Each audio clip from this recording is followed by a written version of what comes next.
Let us pray. Heavenly Father, may the words of my mouth and the meditation of our hearts be acceptable to you. Be with us and reveal the true meaning of your word to us. In Jesus' name we pray. Amen. So I'm going to be talking about the role the shepherds played in the Christmas story. And I've titled this The First Evangelist. This story can be found in the Bible passage that is from Luke chapter 2, verses 8 to 20. And I'm going to just read that out now.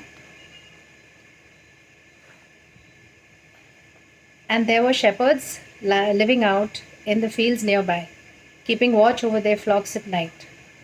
An angel of the Lord appeared to them, and the glory of the Lord shone around them, and they were terrified. But the angel said to them, "Do not be afraid. I bring you good news of great joy that will be for all the people. Today in the town of David, a Savior has been born to you. He is Christ the Lord. This will be a sign to you. You will find a baby wrapped in cloths and lying in a manger." Suddenly, a great company of the heavenly host appeared with the angel, praising God and saying, "Glory to God in the highest, and on earth peace to men on whom his favor rests." When the angels had left them and gone into heaven, the shepherds said to one another, "Let's go to Bethlehem and see this thing that has happened, which the Lord has told us about." So they hurried off and found Mary and Joseph and the baby who was lying in the manger. When they had seen him, they spread the word concerning what had been told them about this child. And all who heard it were amazed at what the shepherds said to them. But Mary treasured up all these things and pondered them in her heart. The shepherds returned, glorifying and praising God for all the things they had heard and seen, which were just as they had been told. So without fanfare or trumpets, God quietly slipped into the world in the form of a little baby. Though we imagine the barn or a stable as the backdrop of our nativity scene traditionally, it was most probably a limestone cave that Mary and Joseph took shelter in that night in Bethlehem. Mary was most probably a young teenage girl. She must have been exhausted. She just gone through her first delivery, which might have been an ordeal in that uncomfortable cave. Just then, a group of shepherds show up. And what do they tell her? They tell her an angel has appeared to them and told them about her baby. She must have been wonderstruck to hear this account. Just before this, I suspect that she might have been a little confused, even a little dejected, doubting her own encounter with the angel 9 months earlier. After all, if this child was to be the Messiah, would he have been born in such humble and lowly circumstances? Just then, this group of shepherds shows up, wonderstruck and excited, telling her about the angelic army in the sky. Now she receives the confirmation that she needed, that yes, this child is the child of God, the gift from God Himself who is born to be our Savior.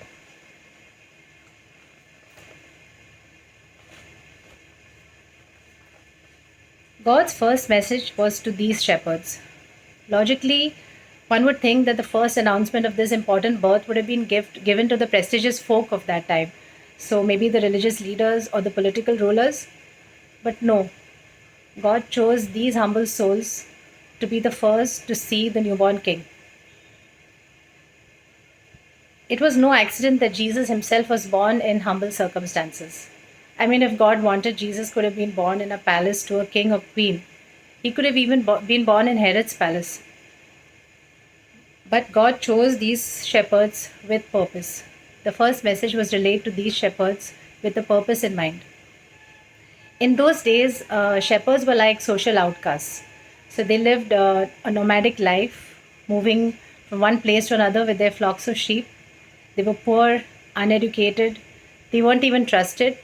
And because of the nature of their work, they couldn't really adhere to the complicated Jewish rituals and ceremonies. So they were considered unclean.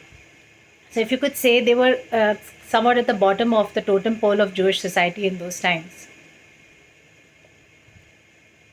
It was entirely possible that they were raising the sheep from where the lamb would be picked to be the offering for atonement in the temple in Jerusalem, which was just a few kilometers away.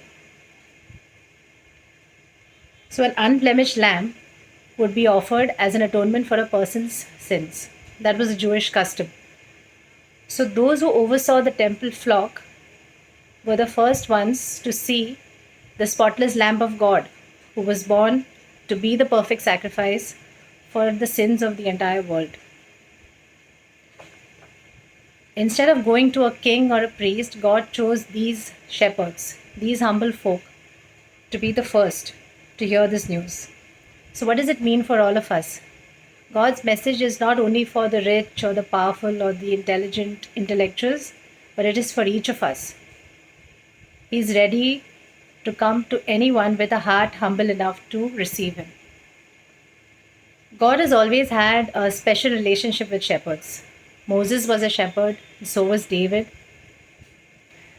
In fact, in the Old Testament, there are countless references to God as a shepherd. In Isaiah chapter 40, God is pictured as a gentle shepherd caring and guiding his flock. So, Isaiah 40, verse 11, it reads, "He tends his flock like a shepherd. He gathers the lambs in his arms and carries them close to his heart. He gently leads those with young." Psalm 23 is another well known psalm where God is pictured as a shepherd. Jesus calls himself the Good Shepherd in the Gospel of John, chapter 10. A good shepherd is one who has servant qualities. He has a servant attitude. He is humble. He is sincere and diligent. He is ready to lay down his life for the sheep. Now, coming back to the Christmas story, if you remember, everyone was busy with the census. Each one was traveling to his or her hometown to register himself. So God chose to come to these shepherds who had the time. They weren't going anywhere. They had the time to listen to his message and appreciate it. Today, what does Christmas mean to us? We're busy with cleaning, cooking, shopping, buying gifts. It's a really busy time, right? So, in this busyness, do we forget the real message, the Christmas baby? I wish I could be like the shepherds. Just listen to the message and recognize the Savior who has come. Now, the message itself that the angel gave the shepherds had three parts.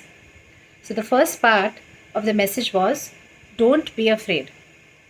And just imagine picture the situation. It's in the middle of the night, it's dark, they're on a hill alone with their flock, they're probably half asleep, and suddenly this angel comes. An encounter with an angel in that situation, it would be scary. I would be terrified, I know.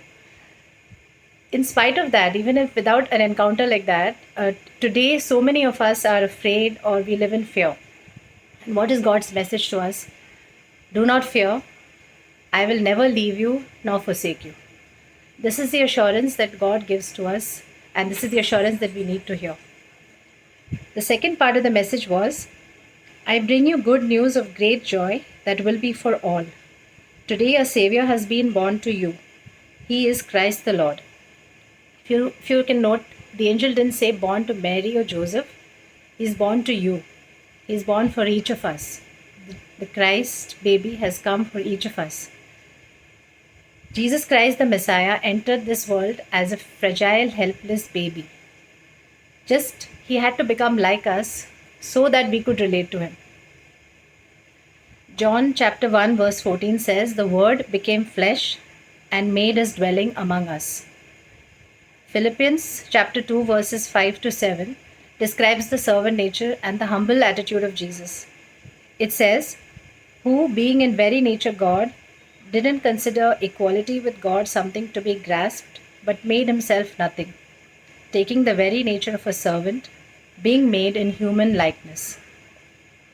The only way to get close to us frail humans was to become one.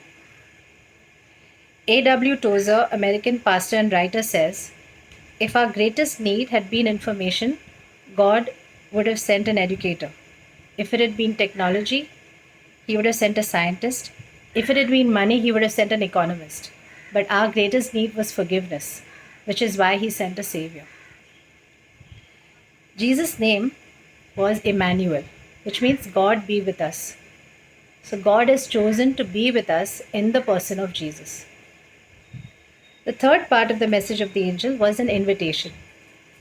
The angel invited the shepherds to go to Bethlehem, investigate, find the baby, and see for themselves. He didn't order or command them to do so. He simply provided the information, and the rest was up to the shepherds. And what was their response? Come, let's go and see this thing that has been told. They made the choice to go into the town and look for the baby. They might have even had to ask around till they found Mary, Joseph, and the baby. When they entered the place, they found it to be just like the angel had said. I wonder what might have happened when they entered the place. I mean, if I was one of them, I would have wanted to carry the baby. Do you think one of them might have actually carried the baby? The gnarled, calloused hands which held the spotless lamb which would be sacrificed in the temple may have actually held the spotless Lamb of God. It is so wonderful to think about it. Mary may have invited one of them to carry the baby just like new mothers do. Regardless of that, God is inviting us to call Him, to receive Him into our hearts. The Bible says the shepherds revered the Savior. We don't know how long they sat there and worshipped Him. But once you recognize God, you can't help but falling to your knees and worshipping Him. The Bible says they emerged rejoicing and praising God. We need to do the same.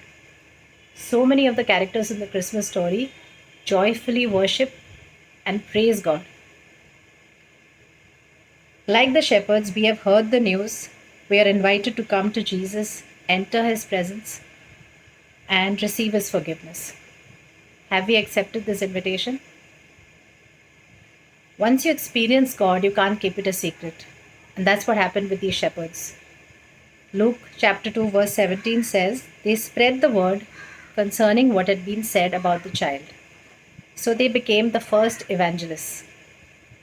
Each of these men were changed by this encounter, and they couldn't keep quiet about it.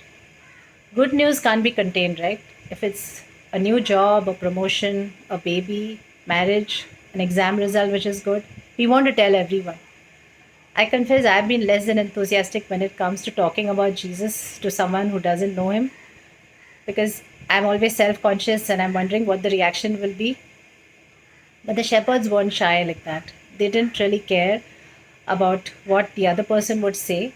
They just wanted to get the news out. The prophecies were true. The Messiah is here. The Bible says that all who heard were amazed. We don't know if many of them visited the baby after hearing this news. But that didn't stop these evangelists or their excitement. And we need to get that excited today. Sure, we won't get a positive response from anyone, but that shouldn't stop us, because we are the commissioned ones. God's angels didn't go from house to house declaring the news of Jesus' birth that night in Bethlehem, but the shepherds did that. Today, who else but us? And what better opportunity than Christmas to talk about our Savior? The shepherds kept their focus, and so should we. The Holy Spirit is present everywhere and every day. Santa Claus comes just once a year, and He comes only if you've been good. Jesus is waiting at the door of our hearts, knocking, willing to enter, even if we have not been good. All Christmas gifts fade away, but God's gift is of eternal and everlasting life. In conclusion, I want to end in a way somewhat inspired by Uday's sermons. The shepherd's story can be summarized in 3 R's. So that is recognize, revere, and relay.